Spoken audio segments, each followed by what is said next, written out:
Yung mata ko. Friendship. So tired today.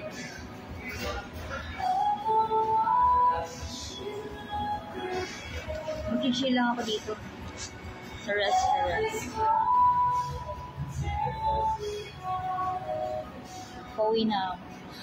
I'm chilling.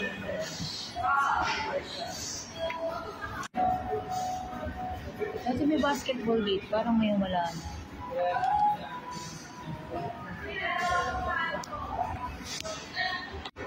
Oo, wala na silang basketball. Dati meron silang malaking screen TV dito. Ngayon wala na. Tagal na akong di nakakain dito. Simula nung mamatay yung mother ko. Noong 2019. Last namin nag-date dito. October 2019. Dinate ko siya dito. Yun yung huling-huli ko siyang na-date dito. Naalala ko tuloy. Parang, pero hindi dito, dun sa kabila. Kasi, namiss ko na kumain dito. Tsaka yung ex-boyfriend ko from USA. Dito ko rin dinidate pag umuwi. Makain ko na ng pizza and mochos. Hindi naman mahilig sa pizza yun. Pero dito ko din. Very cool place. Marami ng resto rito malapit sa bahay. May Starbucks din doon, kaya lang mainit ayoko magkape. So, kain na lang ako.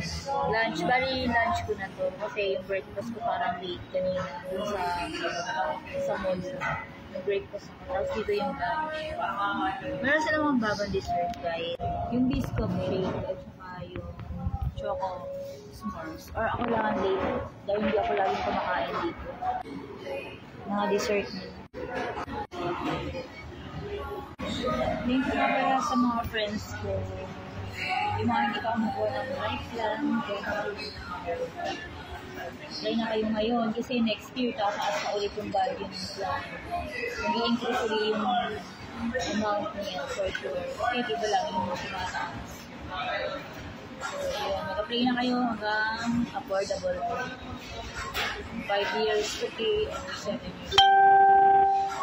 Friendship, thank you nga pala sa recommendation. Nirecommend niya ako sa bank. Applicant.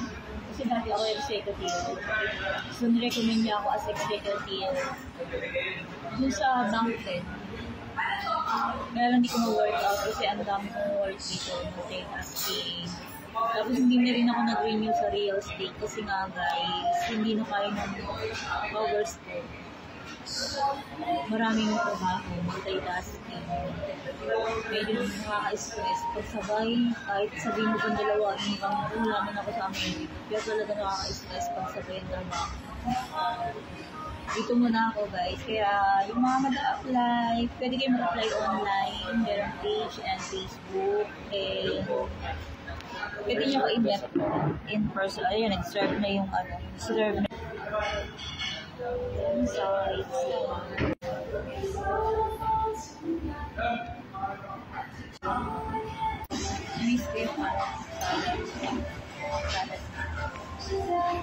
Namiss ko din yung nanay ko. Lagi ako dumadaan dito. Last date namin. Nakain ako dito. Kain tayo salad guys.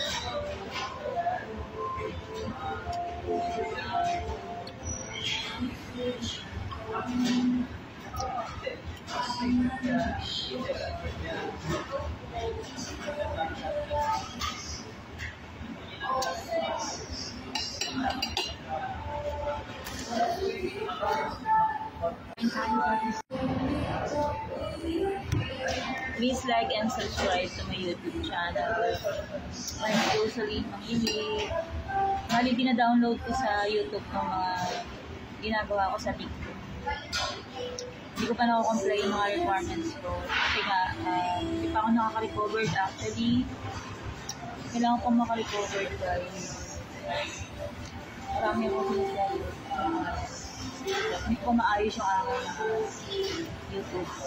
Nagre-reels na lang ako sa Facebook. Monetize na siya guys. Kaya nagtago na siyang ipinapurso pero konti na lang ipinocontract. Monetize na ang aking YouTube guys and Reels and Facebook. Kaya lang wala pa akong magandang content. That's why, mga ganyan ko lang. I'm a legit vlogger. Jocelyn Manila.